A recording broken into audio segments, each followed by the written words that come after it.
Speaker, let's be absolutely clear. Only the Conservatives are under investigation for dirty tricks. The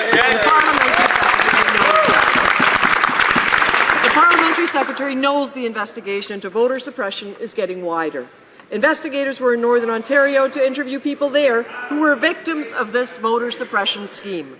These people were called on election day and directed to polling stations 20 miles away. We have examples from coast to coast to coast. So will the Parliamentary Secretary finally acknowledge that this scandal goes well beyond Guelph? The Honourable Parliamentary Secretary to the Prime Minister.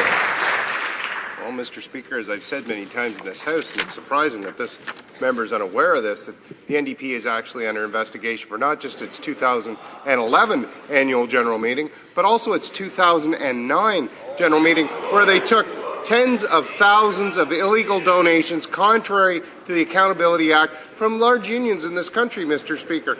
That was made very clear by the Chief Electoral Officer. The only thing holding up the investigation is the fact that the NDP is withholding the information that the Chief Electoral Officer would like to see. Now, with respect to the specific allegations made by the member, once again I'll quote the Chief Electoral Officer. He finds it troubling. The Honourable Member for Hamilton Mountain. Mr. Speaker, for anyone concerned about electoral fraud, that answer doesn't cut it.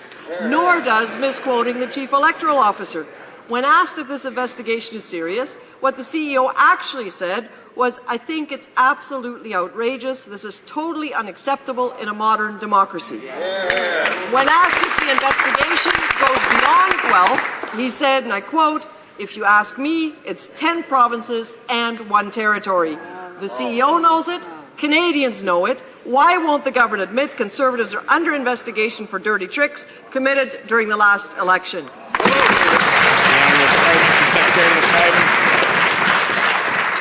You know, Mr. Speaker, now they're misquoting the Chief Electoral Officer. But let's be clear about the NDP's record on this. They've gone about a pattern of baseless allegations and have had to apologize time and time and time again. It's almost as though the member from Winnipeg needs a professional apology writer with the number of times that they have to apologize for the things that they say outside this place, Mr. Speaker.